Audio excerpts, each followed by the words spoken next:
മാധവം മലയാളത്തിലേക്ക് സ്വാഗതം. മലയാളത്തിലെ പ്രണയകഥകളിൽ ഏറ്റവും മനോഹരമായ ഒരു പ്രണയകഥയാണ് ഇന്ന് പറയുന്നത്. പ്രണയത്തെ ഇത്ര വശ്യസുന്ദരമായി കഥകളിലൂടെ ആവാഹിച്ച മാധവിക്കുട്ടിയുടെ മനോഹരമായൊരു പ്രണയകഥ. മാധവിക്കുട്ടി എന്നും സ്നേഹാന്വേഷിയായിരുന്നു. മാതൃത്വവും ദാമ്പത്യവും പ്രണയവും എല്ലാം അവിടെ വിഷയങ്ങളായിരുന്നു. അവിടെയെല്ലാം സ്നേഹത്തെ ഗാഢമായി സ്പർശിച്ചാണ് മാധവിക്കുട്ടി തൻ്റെ തൂലിക ചലിപ്പിച്ചത്. എല്ലാവരുടെയും മനസ്സിൽ കാണും പറയാതെ പോയ ചില പ്രണയം. അങ്ങനെ നഷ്ടപ്പെട്ട ഒരു പ്രണയത്തിൻ്റെ വിങ്ങലാണ് മലയാളത്തിൻ്റെ മാധവം, മാധവിക്കുട്ടിയുടെ നഷ്ടപ്പെട്ട നീലാംബരി. ഒരു നീലാംബരി രാഗം പോലെ തന്നെ മനോഹരമായ നഷ്ടപ്രണയത്തിൻ്റെ നീലാംബരി. നമുക്ക് കഥയിലേക്ക് പോകാം. സുഭദ്രയിലേക്ക്, മാധവിക്കുട്ടിയുടെ മാനസപുത്രിയിലേക്ക്. നഷ്ടപ്പെട്ടതെന്തോ തിരിഞ്ഞുകൊണ്ട് 33 വർഷങ്ങൾക്ക് ശേഷം മധുരയിൽ വന്നെത്തിയ ശസ്ത്രക്രിയാ വിദഗ്ധയായ ഡോക്ടർ സുഭദ്രാദേവി. എന്താണ് നിങ്ങൾക്ക് നഷ്ടപ്പെട്ടത് എന്ന് വല്ലവരും ചോദിച്ചാൽ തൃപ്തികരമായ ഒരു മറുപടി പറയാൻ സുഭദ്രയ്ക്ക് കഴിയുമായിരുന്നില്ല. പണ്ടങ്ങോ ആ നഗരത്തിൽ വെച്ച് അനുഭവിച്ചു തീർത്ത വേദനയെ തേടിയാണോ അതോ ആ വേദനയുടെ മാധുര്യം തേടിയാണോ? സുഭദ്ര തൻ്റെ കൗമാരകാലത്ത് അച്ഛനമ്മമാരെ അടുത്ത് മധുരയിൽ താമസിച്ചിരുന്നു. ആ കാലത്ത് രാമാനുജൻ ശാസ്ത്രികളുടെ അടുക്കൽ സംഗീതം പഠിക്കാൻ പോകുമായിരുന്നു. അവിടെ ശാസ്ത്രികളുടെ ചേച്ചിയുടെ മകൾ ജ്ഞാനാമ്പാളും സംഗീതം പഠിച്ചിരുന്നു.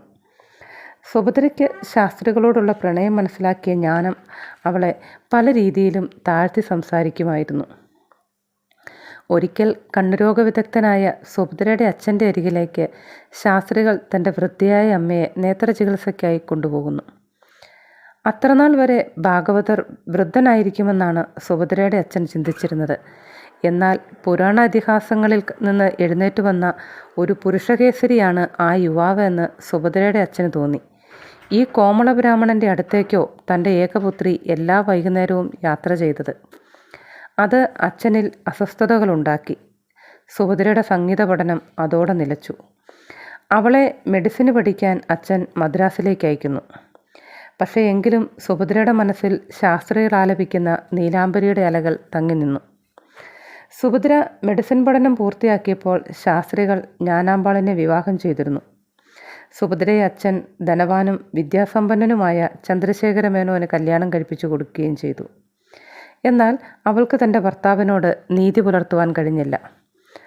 ഡോക്ടർ സുഭദ്രാദേവിയും ചന്ദ്രശേഖര മേനോനും ആദർശ ദമ്പതികളാണെന്ന് മിത്രങ്ങളും പരിചിതരും പരസ്യമായി പ്രഖ്യാപിച്ചപ്പോൾ സുഭദ്ര ആ പ്രഖ്യാപനത്തെ എതിർത്തില്ല. അതിൽ സന്തുഷ്ടി കണ്ടെത്തിയുമില്ല. മധുരയെന്ന നഗരം ഒളിമങ്ങാത്ത ഒരു കിനാവെന്ന പോലെ സുഭദ്രയിൽ തങ്ങി നിന്നു. മുല്ലയും പിച്ചകവും മണക്കുന്ന തെരുവുകളും മീനാക്ഷി ക്ഷേത്രത്തിൻ്റെ തണുത്തുമിനുത്ത അകത്തളങ്ങളും തിലഹോമത്തിൻ്റെ തിരികളും സന്ധ്യയ്ക്ക് തൻ്റെ ഗുരുനാഥൻ ആലപിച്ച നീലാംബരിയും സുഭദ്രയുടെ മനസ്സിൽ ചിരഞ്ജീവികളായി വാണു. ആ സ്മരണകൾ അവളുടെ മനസ്സിൽ അവശേഷിക്കുമ്പോൾ അവൾ തൻ്റെ സ്വന്തമാകിയില്ലെന്ന് സുഭദ്രയുടെ ഭർത്താവ് ഭയന്നു.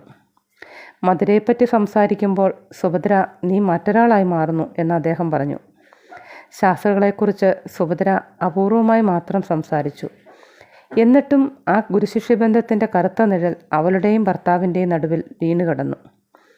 വാതരോഗം വന്ന് സുഭദ്രയുടെ ഭർത്താവിൻ്റെ മരണശേഷമാണ് 33 വർഷങ്ങൾക്ക് ശേഷം കടും നിറത്തിലുള്ള പട്ടുപുടവകൾ പെട്ടിയിൽ അടുക്കി വെച്ച് അവൾ മധുരയിലേക്ക് പുറപ്പെട്ടത്. മധുരയിലെത്തിയ സുഭദ്ര ശാസ്ത്രികളുടെ വീട്ടിലേക്ക് പോകുന്നു. പ്രായത്തിൽ കവിഞ്ഞ് വാർദ്ധക്യത്തിൻ്റെ വൈകല്യങ്ങൾ നിറഞ്ഞ ജ്ഞാനാമ്പാളാണ് സുഭദ്രയെ എതിരേറ്റത്. നിന്റെ വരവ് വൈകിപ്പോയി സുഭദ്ര. ശാസ്ത്രികൾ മരിച്ചുപോയി. ടൈഫോയിഡായിരുന്നു. മരിച്ചിട്ട് 1 വർഷം കഴിഞ്ഞു എന്ന് ജ്ഞാനാമ്പാൾ പറയുന്നു. ഒന്ന് ഉറക്കെ കരയണമെന്ന് സുഭദ്രയ്ക്ക് തോന്നി. തനിക്ക് സ്വപ്നം കാണാനുള്ള കഴിവും ഇതോടെ നഷ്ടമായല്ലോ. ഒരിക്കലെങ്കിലും അദ്ദേഹം നീലാംബരി ആലപിക്കുന്നത് കാണാൻ താൻ എത്ര കാലമായി ആഗ്രഹിക്കുന്നു. ഇനി എന്തിനു വേണ്ടി ജീവിക്കണം? ഇതുവരെ പ്രതീക്ഷയിൽ ജീവിച്ചു. ദേവീ സന്നിധിയിൽ നിയന്ത്രണം വിട്ട് കരഞ്ഞ സുഭദ്ര ദേവിയോട് മന്ത്രിച്ചു, അമ്മേ, ഞാൻ ഒരു വധുവിനെ പോലെ ചമഞ്ഞു നിൽക്കുന്നുവെങ്കിലും ഒരു വിധവയാണ്. എനിക്ക് മാപ്പ് തരിക. പെട്ടെന്ന് തന്നെ സുഭദ്ര, നീ എപ്പോൾ വന്നു എന്ന ശാസ്ത്രികളുടെ ചോദ്യം കേട്ട് അവൾ ഞെട്ടിത്തെറിച്ചു.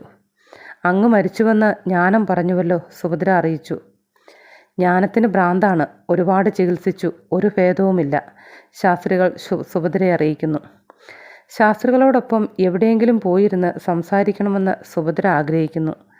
എന്നാൽ ശാസ്ത്രികൾ സമചിത്തത കൈവിടുന്നില്ല. നിന്റെ പേരിനെ കളങ്കപ്പെടുത്തുവാൻ ഞാൻ ആഗ്രഹിക്കുന്നില്ല എന്ന് അദ്ദേഹം പറയുന്നു. എനിക്കും നിനക്കും ഈ ജന്മത്തിൽ ഇനി മറ്റൊരു ജീവിതമില്ല. നീ നിന്റെ ഭർത്താവിൻ്റെ സൽപ്പേര് കളയരുത്. ഞാൻ ഉന്മാദിനിയായ ഭാര്യയെ ശുശ്രൂഷിച്ച് ഇവിടെ കഴിഞ്ഞുകൊള്ളാം. ആ സമയത്ത് ആകാശത്തിൽ നീലാംബരിയുടെ അലകൾ ഉയർന്നു. അപ്പോൾ ആകാശത്തൊരു വിളർത്ത ചന്ദ്രക്കല പ്രത്യക്ഷപ്പെട്ടതായി സുഭദ്ര കണ്ടു. നഷ്ടപ്രണയത്തിൻ്റെ മനോഹാരിതയാണ് ഈ കഥ നമുക്ക് നൽകുന്ന വായനാനുഭവം. കഥ വായിക്കുമ്പോൾ നമുക്കനുഭവപ്പെടുന്നത് സുഭദ്ര എന്നോ നഷ്ടപ്പെട്ട തൻ്റെ പ്രണയം തേടി മാത്രമല്ല മധുരയിലെത്തുന്നത്, എന്നോ തനിക്ക് നഷ്ടമായ തന്നെ തേടിയാണ്, അല്ലെങ്കിൽ തൻ്റെ കൗമാരത്തിൻ്റെ വസന്തം തേടി. അതിൻ്റെ സൂചനയാണ് ഒരു വധുവിനെ പോലെ അവൾ കടുത്ത നിറത്തിലുള്ള പട്ടുപുടവകൾ പെട്ടിയിലടുക്കി വെച്ച് അവൾ മധുരയിലേക്ക് തിരിക്കുന്നത്. ഇവിടെ സുഭദ്ര എല്ലാത്തിനും പ്രചോദനമാകുന്ന ആദർശശുദ്ധിയുള്ള ഒരു ഭാര്യയല്ല. സുഭദ്ര തൻ്റെ അനുഭവങ്ങളോടാണ് നീതി പുലർത്തുന്നത്. അത് മാധവിക്കുട്ടിയുടെ സ്ത്രീ കഥാപാത്രങ്ങളെല്ലാം തന്നെ നമ്മൾ കണ്ടുപരിചയിച്ച സ്ത്രീകളിൽ നിന്നും തികച്ചും വ്യത്യസ്തരാണ്. ഈ പ്രണയകഥ മലയാളത്തിൽ ലെനിൻ രാജേന്ദ്രൻ്റെ സംവിധാനത്തിൽ സിനിമയായി മഴ എന്ന പേര്. മലയാളത്തിലെ എക്കാലത്തെയും മികച്ച പ്രണയകഥകളിലൊന്നായ നഷ്ടപ്പെട്ട നീലാംബരി ഇവിടെ പൂർണ്ണമാകുന്നു. വീഡിയോ ഇഷ്ടമായാൽ ലൈക്ക് ചെയ്യുക, സബ്സ്ക്രൈബ് ചെയ്യുക. മറ്റൊരു പുസ്തകവുമായി മാധവ മലയാളത്തിലൂടെ വീണ്ടും കാണാം.